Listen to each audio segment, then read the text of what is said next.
My name is J. Narsimlu, Assistant Professor, Public Administration, Dr.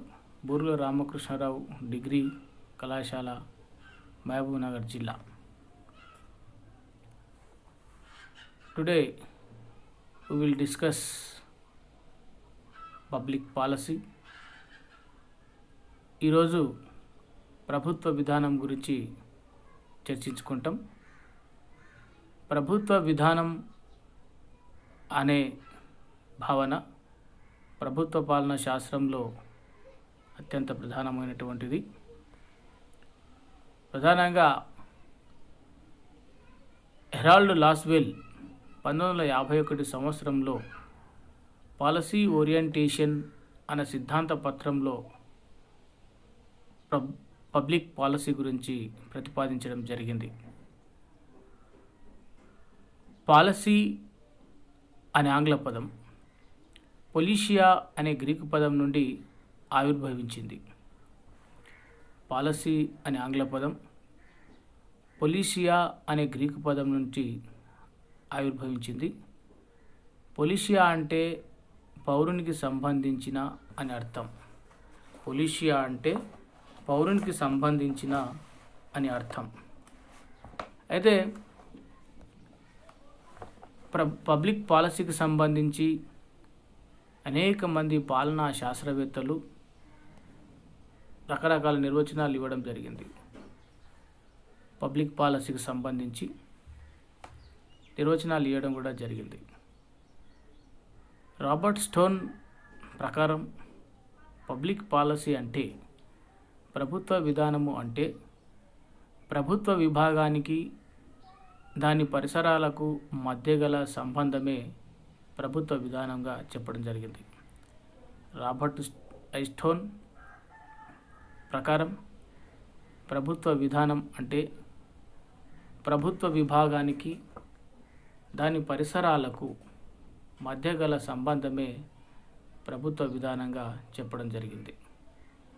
Thomas or die ప్రకారం ప్రభుత్వం చేయాలని కానీ చేయరాదని కానీ చేసే సంకల్పమే ప్రభుత్వ విధానంగా చెప్పడం జరిగింది. థామస్ ఆర్ డై ప్రకారం ప్రభుత్వం చేయాలని కానీ చేయరాదని కానీ చేసే సంకల్పమే ప్రభుత్వ విధానంగా చెప్పడం జరిగింది. డేవిడ్ ఈస్టన్ ప్రకారం అధికారయుతముగా విలువలు అన్నింటికీ సమాజము మొత్తంలో పంచుటయే ప్రభుత్వ విధానంగా చెప్పడం జరిగింది. డేవిడ్ ఈస్టన్ ప్రకారం అధికారయుతముగా విలువలు అన్నిటికీ సమాజము మొత్తములో పంచుటయే ప్రభుత్వ విధానంగా చెప్పడం జరిగింది. రిచర్డ్ రోజ్ ఇతోధిక సంబంధం గల వివిధ కార్యకలాపాల దీర్ఘ సముచ్చయమే ప్రభుత్వ విధానంగా చెప్పడం జరిగింది. రిచర్డ్ రోజ్ ఇతోధికంగా సంబంధం గల వివిధ కార్యకలాపాల దీర్ఘ సముచ్చయమే ప్రభుత్వ విధానం అని నిర్వచించడం జరిగింది. ప్రభుత్వ విధానం నమూనాలు. Models of public policy. ప్రభుత్వ విధానాన్ని ఒక నమూనాలని ఒక ప్రవృత్తిగా ప్రభుత్వ విధాన నమూనాలు, ఒక ఉత్పత్తి కారకంగా ప్రభుత్వ విధాన నమూనాలని రెండు రకాలుగా చెప్పడం జరిగింది. ఒక ప్రవృత్తిగా ప్రభుత్వ విధాన నమూనాలని కూడా మళ్ళీ 4 రకాలుగా చెప్పడం జరిగింది. ఒకటి విజ్ఞుల నమూనా, ఎలైట్ మోడల్. విజ్ఞుల నమూనాని సమర్థించిన వారు, విశ్లేషించిన వారు C. Wright Mills The Power Elite అనే పుస్తకంలో చెప్పడం జరిగింది. C. Wright Mills The Power Elite అనే పుస్తకంలో చెప్పడం జరిగింది. ప్రధానంగా ఈ పద్ధతిలో విధానం పైనుండి అంటే విఘ్నుల నుండి క్రింది స్థాయిలోని జనావళికి అందడం అనేది జరుగుతూ ఉంది. విధాన నిర్మాణం, విధాన అమలుకు పూనుకునే ఉదాసీనత కూడా దీంట్లో మనకు కనిపిస్తూ ఉంటుంది. అంటే ఈ నమూనాలో విధానం అనేది పైనుండి కిందికి, విఘ్నుల నుండి క్రింది సామాన్య జనావళికి రావడం అనేది జరుగుతూ ఉంది. దీన్ని ప్రధానంగా చెప్పిన వాళ్ళు C Wright Mills The Power Elite అనే పుస్తకంలో చెప్పడం జరిగింది. రెండవది జట్టు నమూనా. ఈ జట్టు నమూనా గురించి చెప్పినటువంటి వారు Louis M Kohlmeier the regulators అనే పుస్తకంలో, Murray Edelman the symbolic uses of politics అనే గ్రంథంలో చెప్పడం జరిగింది. Louis M Kohlmeier the regulators అనే గ్రంథంలో, Murray Edelman the symbolic uses of politics అనే గ్రంథంలో వివరించడం జరిగింది. ప్రధానంగా ఈ జట్టు నమూనా అనేది జలశక్తి సిద్ధాంతం నమూనాను వివరిస్తుంది. మూడవది వ్యవస్థాక్రమాల నమూనా. వ్యవస్థాక్రమాల నమూనా గురించి చెప్పినటువంటి వారు David Easton the political system అనే గ్రంథంలో చెప్పడం జరిగింది. David Easton the political system అనే గ్రంథంలో చెప్పడం జరిగింది. ప్రధానంగా ఇది సమాచార సిద్ధాంతం పైన ఆధారపడ్డటువంటి నమూనా. నాలుగవది సంస్థాగత నమూనా. సంస్థాగత నమూనా గురించి చెప్పినటువంటి వారు కార్ట్జే Friedrich constitutional government and democracy అనే గ్రంథంలో చెప్పడం జరిగింది. సంస్థాగత నమూనా గురించి చెప్పినటువంటి వారు కార్ట్జే Friedrich constitutional government and democracy అనే గ్రంథంలో చెప్పడం జరిగింది. ప్రధానంగా ఇది ప్రభుత్వ వ్యవస్థీకరణ పైన దృష్టిని కేంద్రీకరించడం అనేది జరుగుతూ ఉంది. వృద్ధిక్రమ నమూనా. ఉత్పత్తి కారకంగా ప్రభుత్వ విధానం నిర్మాణ నమూనాల్లో రెండు రకాలు ఉన్నాయి. ఒకటి వృద్ధిక్రమం నమూనా, రెండు హేతుబద్ధ నమూనా, దాన్ని రాజకీయ ఆర్థిక నమూనాగా చెప్పడం జరుగుతూ ఉంది. ప్రధానంగా వృద్ధిక్రమ నమూనాల్లో ప్రభుత్వ విధాన ప్రవృత్తి వాస్తవంగా ఎట్లా పనిచేస్తుంది అనే విషయాన్ని, దాని బాగోగులను వివరించడానికి ప్రయత్నం చేయడం జరుగుతూ ఉంటుంది. వృద్ధిక్రమ నమూనా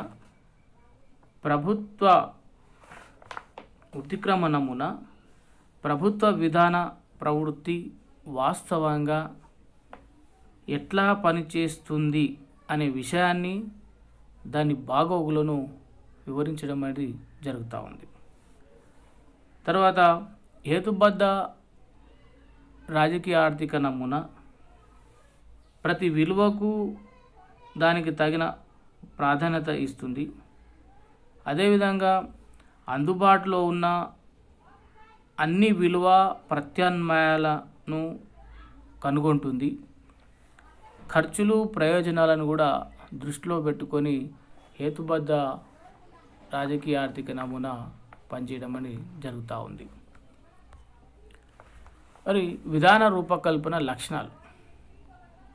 విధాన రూపకల్పన ఫీచర్స్ ఏంటిదంటే, విధాన రూపకల్పన చాలా సంక్లిష్టమైన ప్రక్రియ. విధాన రూపకల్పన వాస్తవంగా కాంప్లెక్సిటీతో కూడుకున్నటువంటి ప్రాసెస్. ఎందుకంటే ప్రజలకు కావాల్సినటువంటి సమస్యలను కానీ, ప్రజావసరాలను తీర్చడానికి కానీ ఒక విధానాన్ని తయారు చేయాలంటే అది హెల్త్ పాలసీ కానీ, ఎడ్యుకేషన్ పాలసీ కానీ, సైన్స్ అండ్ టెక్నాలజీ పాలసీ కానీ, రూరల్ డెవలప్మెంట్ పాలసీలు కానీ, పవర్టీ ఎరాడికేషన్ ప్రోగ్రామ్స్ ఉన్న పాలసీలు కానీ, ఇంకా డిఫెన్స్ పాలసీ కానీ, ఏ పాలసీ తయారు చేయాలన్నా దానికి సంబంధించినటువంటి అనేక అంశాలని దృష్టిలో పెట్టుకొని, వివిధ ప్రత్యామ్నాయాలను కూడా దృష్టిలో పెట్టుకొని, పూర్వపరాలను కూడా దృష్టిలో పెట్టుకొని విధానాలని తయారు చేయవలసినటువంటి అవసరం ఉంటుంది. కాబట్టి విధాన తయారు అనేది అంత సులభతరమైనటువంటిది కాదు. ఇది సంక్లిష్టమైన ప్రక్రియగా చెప్పవచ్చు. రెండవది విధాన రూపకల్పన గతిశీల ప్రక్రియ. ఇది డైనమిక్ ప్రాసెస్తో కూడుకున్నటువంటిది. విధానం తయారీ అనేది కాలానుగుణంగా, మార్పులకు అనుగుణంగా తయారు చేస్తున్నటువంటి ప్రక్రియ. కాబట్టి సమాజంలో, దేశంలో వస్తున్నటువంటి ఎప్పటికప్పుడు మార్పులకు అనుగుణంగా పాలసీలని తయారు చేయటువంటి అవసరం ఉంటుంది. కాబట్టి ప్రజల నూతన సమస్యలని రోజు రోజుకు వస్తున్నటువంటి నూతన సమస్యల్ని పరిష్కరించడానికి కొత్త కొత్త విధానాలని తయారు చేయటువంటి అవసరం ఉంటుంది. మూడవది విధాన నిర్మాణ కృషి.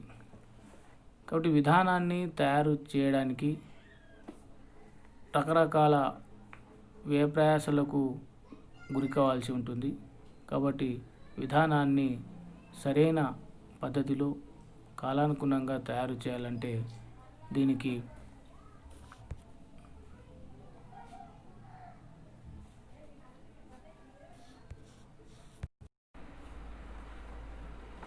విధాన నిర్మాణ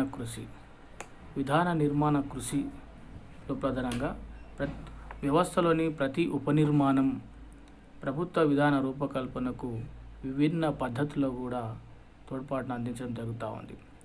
అదేవిధంగా ప్రతి వ్యవస్థకు, సమాజాలకు మధ్య వ్యత్యాసం కూడా ఉండడానికి ఆస్కారం ఉంటుంది. నాలుగవది నిర్ణయీకరణ. వివిధ రకాల నిర్ణయీకరణ నమూనాలను ఉపయోగించి విధాన రూపకల్పన చేపట్టడం అని జరుగుతూ ఉంది. నిర్ణయాల సమాహారమే ప్రభుత్వ విధానంగా చెప్పవచ్చు. ఐదవది మౌలిక మార్గదర్శక సూత్రాలు. విధాన రూపకల్పన ప్రక్రియకు కొన్ని మౌలిక మార్గదర్శక సూత్రాలు ఉంటాయి. ఆ సూత్రాల ఆధారంగానే విధానాల తయారు చేయడం అని జరుగుతూ ఉంటుంది. ఆరవది కార్యాచరణ ఫలితాలు. నిర్ణయీకరణ కార్యాచరణకు దారితీస్తుంది. ప్రభుత్వ శాఖలు, విభాగాలలో కార్యశీలతను పెంచే విధానాలు కార్యాచరణకు ప్రాధాన్యత ఇవ్వడం అనేది జరుగుతూ ఉంటుంది. ఏడవది భవిష్యత్తు కోసం రూపకల్పన. ప్రభుత్వ విధానాలన్నీ కూడా భవిష్యత్తుని దృష్టిలో పెట్టుకొని తయారు చేయడం అనేది జరుగుతూ ఉంటుంది. భవిష్యత్తు అవసరాలని, సవాళ్ళని అధిగమించేందుకే ప్రభుత్వ విధానాలని తయారు చేయడం అనేది జరుగుతూ ఉంటుంది. కాబట్టి భవిష్యత్తు సవాళ్ళను అధిగమించే ప్రభుత్వ విధాన లక్షణం అత్యంత ప్రధానమైనటువంటిదిగా చెప్పవచ్చు. ఎనిమిదవది విధాన రూపకల్పన ప్రభుత్వ వ్యవస్థల విధి. పబ్లిక్ పాలసీని తయారు చేయడం అనేది ప్రభుత్వ వ్యవస్థలే చేయడం అనేది జరుగుతూ ఉంటుంది. ఉదాహరణకు మనం భారతదేశంలో కూడా చూస్తూ ఉంటాం. ప్రధానమంత్రి, మంత్రిమండలి, అదేవిధంగా వారికి సహాయం చేయడానికి క్యాబినెట్ సెక్రటరీ, ఇతర ఉన్నతాధికారులు అందరూ కలిసి ప్రభుత్వ విధానాలని తయారు చేయడం అనేది జరుగుతూ ఉంటుంది.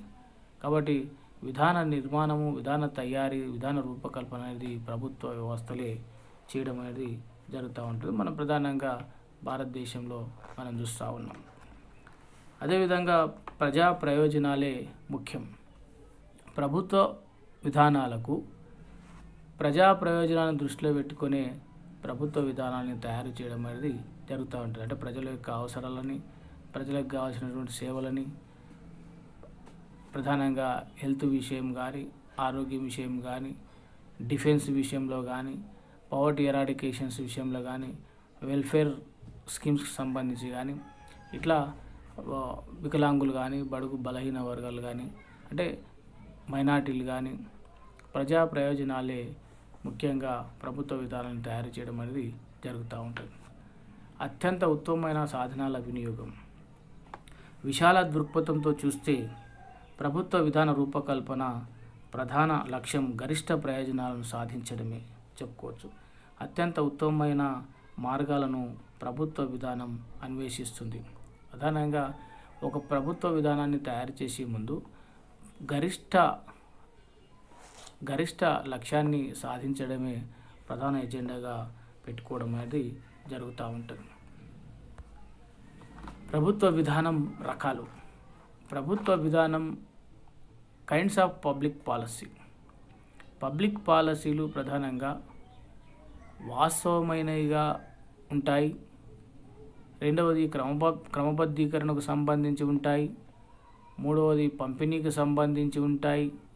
నాలుగవది పునఃపంపిణీకి సంబంధించి ఉంటాయి. ఐదవది పెట్టుబడి విధానానికి సంబంధించి ఉంటాయి. ఆరవది నీతి సంబంధమైనవిగా ఉంటాయి. ప్రభుత్వ విధానం రకాల్లో 1 వాస్తవమైనవిగా ఉంటాయి. 2 క్రమబద్ధీకరణకు సంబంధించి ఉంటాయి. 3వది పంపిణీకి సంబంధించి ఉంటాయి. 4వది పునఃపంపిణీకి సంబంధించి ఉంటాయి. 5 పెట్టుబడి విధానంకు సంబంధించి ఉంటాయి. 6 నీతి సంబంధమైనవిగా ఉంటాయి. ప్రభుత్వ విధానాన్ని ప్రభావితం చేసే కారకాలు. ప్రభుత్వ విధానాన్ని, పబ్లిక్ పాలసీని అనేక అంశాలు ప్రభావితం చేస్తాయి. వాటిలో 1 ఆర్థిక, సామాజిక, సైద్ధాంతిక కారకాలు. ఆర్థిక వ్యవస్థని పటిష్టవంతం చేయడానికి, క్రమబద్ధం చేయడానికి, దేశ అభివృద్ధిని సాధించడానికి, అదేవిధంగా ఆర్థిక పరమైనటువంటి నిబంధనలు తయారు చేయడానికి ప్రభావితం చేస్తాయి. సామాజిక అంశాలు కూడా ప్రభావితం చేస్తాయి. సైద్ధాంతిక కారకాలు కూడా ప్రభుత్వ విధానాన్ని తయారు చేయడానికి కారకాలుగా మనం చెప్పవచ్చు. ప్రధానంగా భూ సంస్కరణలకు సంబంధించి అంశాలు, మిశ్రమ ఆర్థిక వ్యవస్థ, పెట్టుబడిదారికి సంబంధించిన అంశాలు, సామ్యవాద ఆర్థిక వ్యవస్థకు సంబంధించిన అంశాలు, ఇవన్నీ కూడా ప్రభుత్వ విధానాన్ని తయారు చేయడానికి ప్రభావితం చేస్తాయి. అందుకొరకు ప్రధానంగా పారిశ్రామిక విధానం చెప్పుకోవచ్చు. రెండవది రాజకీయ పార్టీలు మొదలైన ప్రభావ వర్గాలు. వాటిని మనం ప్రెజర్ గ్రూప్స్ అంటాం. ప్రెజర్ గ్రూప్స్ విద్యార్థి సంఘాలు కానీ, కార్మిక సంఘాలు కానీ, రైతు సంఘాలు కానీ, ఇంకా రకరకాల సంఘాలు ప్రభావ వర్గాలుగా చెప్పుకోవచ్చు. రాజకీయ పార్టీలు కూడా ప్రభావ వర్గాల కిందికి వస్తాయి. వాటి ప్రభావితం చేత ప్రభుత్వాలు కొత్త ప్రభుత్వ విధానాలన్నీ తయారు చేయడం అనేది జరుగుతూ ఉంటుంది. మూడవది నాయకత్వం.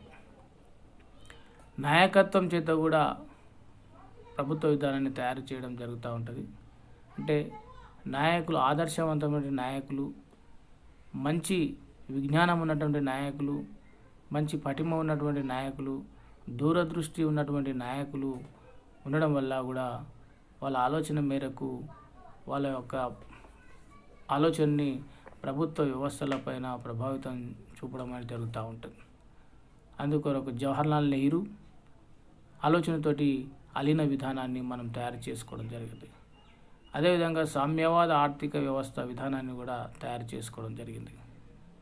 ఇట్లా నాయకత్వం పై నుంచి కూడా ప్రభుత్వ విధానాన్ని తయారు చేసుకుంటాం. 4వది రాజ్యాంగం, నిర్దేశక నియమాలు. ప్రభుత్వ విధానాన్ని తయారు చేయడానికి ఆయా దేశాల్లో ఉన్నటువంటి ఆయా రాజ్యాంగాల్లో ఉన్నటువంటి అంశాలు కూడా ప్రభావితం చూస్తూ ఉంటాయి. అందుకొరకు భారత రాజ్యాంగంలో కూడా స్వేచ్ఛ, సమానత్వం, సౌభ్రాతృత్వం అనే అంశాలు పేర్కొనడం జరిగింది. అదేవిధంగా భారత రాజ్యాంగంలో నిర్దేశక నియమాలు కూడా పేర్కొనడం జరిగింది. అంటే శ్రేయ రాజ్య స్థాపనకు సంబంధించి, సామ్యవాద రాజ్య స్థాపనకు సంబంధించి, గాంధీయ మార్గానికి సంబంధించి, ఇట్లా ఆ అంశాల ఆధారంగా దేశంలో ప్రభుత్వ విధానాన్ని తయారు చేయడం అనేది జరుగుతూ ఉంది. 5వది సరళీకరణ, ప్రైవేటీకరణ, ప్రపంచీకరణ. 1990 తర్వాత ప్రపంచవ్యాప్తంగా ఎల్పిజి అంటే లిబరలైజేషన్, ప్రైవేటైజేషన్, గ్లోబలైజేషన్ అనే భావాలు వ్యాప్తిలోకి రావడం జరిగింది. సరళీకరణ అంటే ప్రధానంగా లైసెన్సింగ్ సిస్టంలో కానీ వివిధ కంపెనీలకు బహుళజాతి సంస్థలకు పర్మిషన్లు అంటే పరిశ్రమలు స్థాపించడానికి, వ్యాపార కార్యకలాపాలు స్థాపించడానికి రిజిడ్గా దృఢంగా ఉన్నటువంటి నిబంధనల్ని సంక్లిష్టంగా ఉన్నటువంటి నిబంధనల్ని సరళతరం చేయడం అనేది జరిగింది. ప్రైవేటీకరణ మొత్తం అన్ని కార్యకలాపాలు కూడా ప్రభుత్వ వ్యవస్థ లోపలనే జరుగుతూ ఉండే, కానీ ప్రభుత్వం ప్రైవేటు వ్యక్తులకు కూడా తమ యొక్క కార్యకలాపాలు నిర్వర్తించడానికి అవకాశం ఇవ్వడం జరిగింది. అంటే ప్రభుత్వాలు నిర్వహించే కార్యకలాపాలని ప్రైవేటు వ్యక్తులకు అప్పచెప్పడం జరుగుతూ ఉంది. ఉదాహరణకు ఆరోగ్యం విషయంలో, రైల్వేస్ విషయంలో, తర్వాత హాస్పిటల్స్ విషయంలో, ఎడ్యుకేషన్ విషయంలో ఇట్లా. కాబట్టి ప్రైవేటీకరణ చేయడం జరిగింది. ప్రపంచీకరణ అంటే ఒక దేశ ఆర్థిక వ్యవస్థను ఇతర దేశాల ఆర్థిక వ్యవస్థతో అనుసంధానం చేయడమే ప్రపంచీకరణగా మనం చెప్పుకోవచ్చు. కాబట్టి ప్రపంచీకరణ మూలంగా ఒక దేశంలో ఉత్పత్తి వస్తువులని ఇంకొక దేశానికి ఎక్స్పోర్ట్ చేయవచ్చు. ఒక దేశం నుంచి ఇంకొక దేశానికి ఎక్స్పోర్ట్ ఇంపోర్ట్ సులభతరంగా చేసుకోవచ్చు. ఒక దేశంలో ఉన్నటువంటి విజ్ఞానులు, డాక్టర్స్, ఇంజనీర్స్ ఇంకొక దేశంలో పనిచేయడానికి వెళ్ళవచ్చు. అంటే మానవ వనరుల ఎగుమతి జరగవచ్చు. ఇట్లా ఈజీగా ప్రపంచం అంతా ఒక గ్లోబల్ విలేజ్గా మారడానికి అవకాశం ఏర్పడ్డది.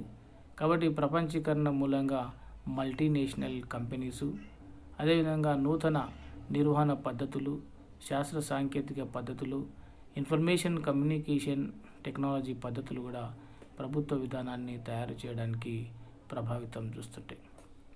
6వది న్యాయస్థానాల నిర్ణయాలు. ఆయా దేశాల్లో ఉన్నటువంటి ఉన్నత న్యాయస్థానాలు కాలానుగుణంగా అనేక రకాలైన తీర్మానాలు కూడా అంటే జడ్జిమెంట్స్, తీర్పులు ఇవ్వడం అనేది జరుగుతూ ఉంటాయి. వాటి ఆధారంగా కూడా ప్రభుత్వ విధానాన్ని తయారు చేయడం అనేది జరుగుతూ ఉంటుంది. ఉదాహరణకు భారతదేశంలో ఫుడ్ సెక్యూరిటీ, ఆహార భద్రత విషయంలో కానీ, లేదా పర్యావరణ అంశాలకు సంబంధించిన విషయంలో కానీ అనేక విధానాలని, చట్టాలని చేయడం జరిగింది. న్యాయస్థానాల తీర్పుల మూలంగానే రైట్ టు ఎడ్యుకేషన్ యాక్ట్ కూడా తీసుకురావడం జరిగింది. అదేవిధంగా సమాచార హక్కు చట్టాన్ని కూడా తీసుకురావడం జరిగింది. ఇట్లా న్యాయస్థాన నిర్ణయాలు కూడా ప్రభుత్వ విధానాన్ని తయారు చేయడంలో ప్రభావితం చూపినాయి. ప్రభుత్వ విధాన ప్రక్రియ దశలు. ప్రభుత్వ విధానాన్ని ప్రాసెస్కి సంబంధించిన స్టేజెస్ మనం చూస్తూ ఉంటాం. ప్రధానంగా 1 రూపకల్పన దశ, పాలసీ మేకింగ్ దశ, దాన్నే మనం పాలసీ మేకింగ్ దశ అంటాం. విధాన రూపకల్పన దశ అంటాం. మొదటి దశ పాలసీ మేకింగ్. ఈ దశలో పాలసీని తయారు చేయడం అనేది జరుగుతూ ఉంటుంది. 2వ స్టేజిలో విధాన ప్రచారం, పాలసీ ప్రాపగండా అంటాం. విధాన ప్రచారం, పాలసీ ప్రాపగండా 2వ స్టేజి. తయారు చేసినటువంటి పాలసీని ప్రచారం చేయవలసినటువంటి, ప్రజల మధ్యన ప్రచారం చేయవలసినటువంటి అవసరం ఉంటుంది. అంటే ఆ పాలసీకి సంబంధించిన విషయాలని ప్రచారం చేయాలి. 3వది విధాన చైతన్యం, పాలసీ అవేర్నెస్. పాలసీకి సంబంధించినటువంటి అంశాలని ప్రజలలో చైతన్యం కలిగేటట్లు, ప్రజలు తెలుసుకునేటట్లు అవేర్నెస్ చేయవలసినటువంటి అవసరం. అది 3వ స్టేజ్. 4వది విధాన అమలు, పాలసీ ఇంప్లిమెంటేషన్కి సంబంధించినటువంటి విధాన రూపకల్పన, పాలసీ మేకింగ్ మొదటి దశ, పాలసీ ప్రాపగండా 2వ దశ, పాలసీ అవేర్నెస్ 3వ దశ, పాలసీ ఇంప్లిమెంటేషన్ అనేది 4వ దశ. విధానాలను అమలు చేసే దశ. 5వది మూల్యాంకనం, విధాన మూల్యాంకనం చేయాలి, పాలసీ ఎవాల్యుయేషన్. అంటే పాలసీని ఎప్పటికప్పుడు అది ఎట్లా ఇంప్లిమెంట్ అవుతుంది, దానివల్ల ఎలాంటి ఉపయోగాలు ఉన్నాయి, ఎవరు లబ్ధి పొందుతుండ్రు, దానికి సంబంధించినటువంటి మూల్యాంకనాన్ని చేయవలసినటువంటి అవసరం ఉంది. ఈ 5 దశలు విధాన ప్రక్రియ దశలుగా మనం చెప్పుకోవచ్చు. 1 విధాన రూపకల్పన దశ, దాన్ని పాలసీ మేకింగ్ అంటాం. 2 విధాన ప్రచారం దశ, దాన్ని పాలసీ ప్రోపగండా అంటాం. 3 విధాన చైతన్యం, పాలసీ అవేర్నెస్ అంటాం. 4 విధానాల అమలు పాలసీ ఇంప్లిమెంటేషన్ అంటాం. 5 విధాన మూల్యాంకనం పాలసీ ఎవాల్యుయేషన్ అంటాం. అయితే ప్రధానంగా భారతదేశంలో కూడా విధానాన్ని తయారు చేసే నిర్మాణ సంస్థలు కూడా ఉన్నాయి. ప్రధానంగా భారతదేశంలో విధాన నిర్మాణానికి సంబంధించి రకరకాల సంస్థలు మనకు కనిపిస్తూ ఉంటాయి. దాంట్లో ప్రధానంగా కేంద్ర రాష్ట్ర శాసనసభలు విధానాలను తయారు చేయడానికి కేంద్ర స్థాయిలో పార్లమెంట్ అంటే రాజ్యసభ, లోక్సభ ఉంటాయి. ఎప్పటికప్పుడు ప్రజలకు కావాల్సినటువంటి సమస్యల్ని పరిష్కరించడానికి, వాళ్లకు సేవలు అందించడానికి కేంద్ర స్థాయిలో అంటే పార్లమెంటు, రాష్ట్రాలలో శాసనసభలు, విధాన పరిషత్తులు ఎప్పటికప్పుడు చట్టాలు, విధానాలని తయారు చేయడం అనేది జరుగుతూ ఉంటుంది. ప్రధానంగా మనం ఈ గతంలో పారిశ్రామిక విధానాలు కానీ, అదేవిధంగా విద్యా విధానం కానీ, శాస్త్ర సాంకేతిక విధానాలను కానీ ఇవన్నీ కూడా తయారు చేయడం అనేది మనకు జరిగింది. అదేవిధంగా విధానాన్ని తయారు చేయడంలో కేంద్ర క్యాబినెట్ మంత్రిమండలి కూడా పాలు పంచుకోవడం అనేది జరుగుతూ ఉంటుంది. ప్రధానంగా క్యాబినెట్, ప్రధానమంత్రి, మంత్రిమండలి వీళ్ళందరూ కూడా దేశానికి అవసరమైనటువంటి, ప్రజలకు అవసరమైనటువంటి సమస్యలని పరిష్కరించడానికి, సేవలని, ప్రజలకు కావాల్సిన సేవలను అందించడానికి మంత్రిమండలి, క్యాబినెట్ ఎప్పటికప్పుడు ప్రభుత్వ విధానాలని తయారు చేయడంలో భాగస్వామ్యం కావడం అనేది మనం చూస్తూ ఉంటాం. అదేవిధంగా మంత్రిమండలి యొక్క కేంద్రంలో అయితే ప్రధానమంత్రి, మంత్రిమండలి, రాష్ట్రంలో అయితే ముఖ్యమంత్రి, మంత్రిమండలి బాధ్యత వహించి ప్రభుత్వ విధానాన్ని తయారు చేయడం అనేది జరుగుతూ ఉంటుంది. అదేవిధంగా ప్రధానమంత్రి కార్యాలయం కూడా భారతదేశంలో ఈ యొక్క ప్రభుత్వ విధానాన్ని తయారు చేయడంలో పాలు పంచుకోవడం అనేది జరుగుతూ ఉంది. ప్రధానంగా ప్రధానమంత్రికి ఉన్నటువంటి చరిస్మా, ప్రధానమంత్రి నాయకత్వ పటిమ, ప్రధానమంత్రికి ఉన్నటువంటి పాండిత్యం వల్ల దేశానికి కావాల్సిన ప్రభుత్వ విధానాన్ని తయారు చేయడంలో ప్రధాన పాత్ర ప్రధానమంత్రి కార్యాలయం ద్వారా వహించడం అనేది జరుగుతూ ఉంది. ఉదాహరణకు జవహర్లాల్ నెహ్రూ సమయంలో, ఇందిరాగాంధీ సమయంలో, రాజీవ్ గాంధీ సమయంలో ప్రభుత్వ విధానాన్ని తయారు చేయడంలో ఎక్కువగా ప్రభావితం చూపడం జరిగింది. ప్రస్తుతం నరేంద్ర మోదీ గారు ప్రధానమంత్రిగా ఉన్నాడు కాబట్టి ఆయన కూడా ప్రభుత్వ విధానాన్ని తయారు చేయడంలో తన యొక్క ప్రభావాన్ని, ఆలోచనని, అభిప్రాయాలని ప్రభుత్వ విధానాన్ని తయారు చేయడంలో ప్రభావితం చేయడం జరుగుతూ ఉంది. తర్వాత నీతి ఆయోగ్, ప్రణాళికా సంఘం స్థానంలో దీన్ని స్థాపించడం జరిగింది. నీతి ఆయోగ్ అంటే నేషనల్ ఇన్స్టిట్యూషన్ ట్రాన్స్ఫార్మింగ్ ఇండియా. దీనికి ప్రధానమంత్రి చైర్మన్గా ఉండడం జరుగుతూ ఉంది. కాబట్టి దేశాన్ని ప్రణాళికాయుతంగా అభివృద్ధి పథం, దేశ ఆర్థిక వ్యవస్థని, వ్యవసాయ రంగాన్ని, పారిశ్రామిక రంగాన్ని, సేవల రంగాన్ని, దేశంలో ఉన్నటువంటి వనరులని, భౌతిక వనరులని, సహజ వనరులని, మానవ వనరులని అన్నింటినీ కూడా ఉపయోగించి దేశాన్ని మంచి అభివృద్ధి పథంలో నడిపించడానికి ఈ నీతి ఆయోగ్ మంచి ప్రభుత్వ విధానాన్ని తయారు చేయడానికి కృషి చేస్తుందని చెప్పవచ్చు. అదేవిధంగా జాతీయ అభివృద్ధి మండలిలో ఇంతకు మొదలు ప్రధానమంత్రి దానికి చైర్మన్గా ఉంటాడు. తర్వాత మిగతా కేబినెట్ మంత్రులు, వివిధ రాష్ట్రాల మంత్రులు, ముఖ్యమంత్రులు కూడా ఈ యొక్క జాతీయ అభివృద్ధి మండలిలో సభ్యులుగా ఉండడం జరుగుతూ ఉంది. కాబట్టి ఇది కూడా కీలక వ్యవస్థగా మనం చెప్పుకోవచ్చు. జాతీయ సలహా మండలి, యూపీఏ హయాంలో నేషనల్ అడ్వైజరీ కౌన్సిల్ని ఏర్పాటు చేయడం జరిగింది.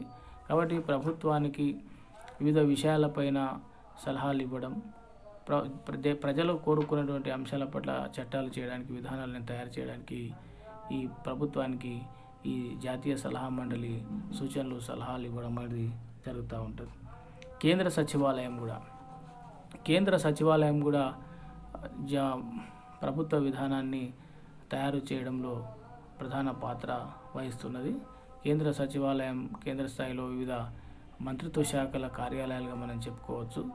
కాబట్టి ఒక థింక్ ట్యాంక్ మాదిరిగా ఈ సచివాలయాలు పనిచేస్తూ ఉంటాయి. అందరూ కూడా ఒక సీనియర్ మోస్ట్ సివిల్ సర్వెంట్సే ఈ సచివాలయాల్లో పనిచేస్తూ ఉంటారు. కింది స్థాయి ఉద్యోగులు కూడా ఉండడం జరుగుతూ ఉంటుంది. కాబట్టి దేశ పరిపాలనా వ్యవస్థలో మంచి అనుభవం ఉంటుంది, అనేక అంశాల పట్ల అవగాహన ఉంటుంది. కాబట్టి మంచి దేశానికి కావాల్సినటువంటి, ప్రజలకు కావాల్సినటువంటి, అభివృద్ధికి కావాల్సినటువంటి, ఆర్థిక వ్యవస్థ పటిష్టవంతానికి కావాల్సినటువంటి ప్రభుత్వ విధానాలను తయారు చేయడంలో ఈ యొక్క కేంద్ర సచివాలయం కూడా ప్రధాన భూమిక వహిస్తున్నది. సివిల్ సర్వెంట్లు, బ్యూరోక్రసీ ప్రధానంగా మన దగ్గర భారతదేశంలో కేంద్ర స్థాయిలో క్యాబినెట్ సెక్రటరీ కానీ, రాష్ట్ర స్థాయిలో చీఫ్ సెక్రటరీ కానీ, మిగతా principal secretaries, joint secretaries, additional secretaries అందరూ కూడా మంచి ఉన్నత తెలివితేటలు కలిగినటువంటి, అనుభవం కలిగినటువంటి ఐఏఎస్ ఆఫీసర్లు. కాబట్టి పరిపాలనా వ్యవస్థని గాడిలో సక్రమంగా కొనసాగడానికి, ప్రజల యొక్క సమస్యలను పరిష్కరించడానికి, దేశ అభివృద్ధికి పాటుపడడానికి వాళ్ళ యొక్క అనుభవంతో, వాళ్ళ యొక్క తెలివితేటలతోటి ప్రభుత్వ విధానాన్ని తయారు చేయడానికి కృషి చేయడం అనేది జరుగుతూ ఉంటుంది. కాబట్టి న్యాయశాఖ కూడా ఈ యొక్క ప్రభుత్వ విధానాన్ని తయారు చేయడానికి కృషి చేయడం అనేది జరుగుతూ ఉంది.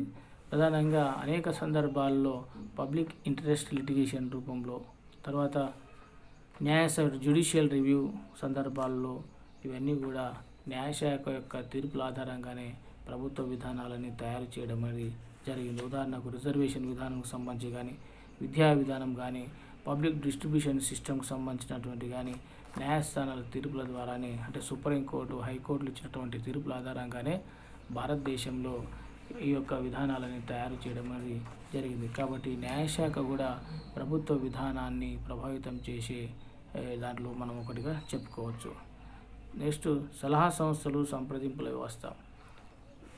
అనేక సలహా సంస్థలు కూడా ఈ యొక్క ప్రభుత్వ విధానాన్ని తయారు చేయడానికి తమ యొక్క సహకారాన్ని అందించడం జరిగింది. గతంలో central advisory board of education కానీ, సెంట్రల్ సోషల్ వెల్ఫేర్ బోర్డు కానీ, import and export advisory committee కానీ, స్టాండింగ్ లేబర్ కమిటీ కానీ, ఇట్లా అనేక సలహా సంస్థలు, కమిటీలు కూడా ఈ యొక్క ప్రభుత్వ విధానాన్ని తయారు చేయడానికి ప్రోత్సాహాన్ని, కృషి కూడా చేయడం అనేది జరిగింది. ప్రభావ వర్గాలు కూడా మనం ఇంతకుముందు చెప్పడం జరిగింది. ప్రధానంగా ట్రేడ్ యూనియన్స్ కానీ, ఛాంబర్స్ ఆఫ్ కామర్స్ కానీ, మహిళా సమాఖ్యలు కానీ, కులమత ప్రాతిపదిక సంఘాలు కానీ, విద్యార్థి సంఘాలు కానీ, ఇవన్నీ కూడా ప్రభావ వర్గాలుగా, ప్రెజర్ గ్రూప్స్గా చెప్పుకోవడం అనేది జరుగుతూ ఉంది. కాబట్టి ప్రభుత్వ విధానాన్ని తయారు చేయడానికి ఇవి కూడా కారకాలుగా మనం చెప్పుకోవచ్చు. తర్వాత వృత్తి సంఘాలు కూడా ప్రభుత్వ విధానాన్ని తయారు చేయడానికి ప్రభావితం చేస్తూ ఉన్నాయి. ప్రధానంగా బార్ అసోసియేషన్ కానీ, ఆల్ ఇండియా మెడికల్ కౌన్సిల్ కానీ, టీచర్స్ అసోసియేషన్లు కానీ, ఇవన్నీ కూడా ప్రభుత్వ విధానాలని ప్రభావితం చేస్తూ ఉన్నాయి. ప్రధానంగా ఇట్లా ప్రభుత్వ విధానాన్ని తయారు చేయడానికి అనేక రకాల అంశాలు దోహదం చేస్తున్నాయి. కాబట్టి ప్రభుత్వ విధాన విశ్లేషణ అనేది ప్రభుత్వ పాలనా శాస్త్రంలో అత్యంత ప్రధానమైనటువంటిది అంశంగా చెప్పుకోవచ్చు. ప్రధానంగా విధానం, పబ్లిక్ పాలసీ అనేది మనం ఎథికల్ డ్రార్ కూడా దీని యొక్క అభివృద్ధికి కృషి చేయడం అంటే ఎథికల్ డ్రార్ అనే పాలనా శాస్త్రవేత్త ప్రభుత్వ విధాన విశ్లేషణకు కూడా కృషి చేయడం అనేది జరిగింది.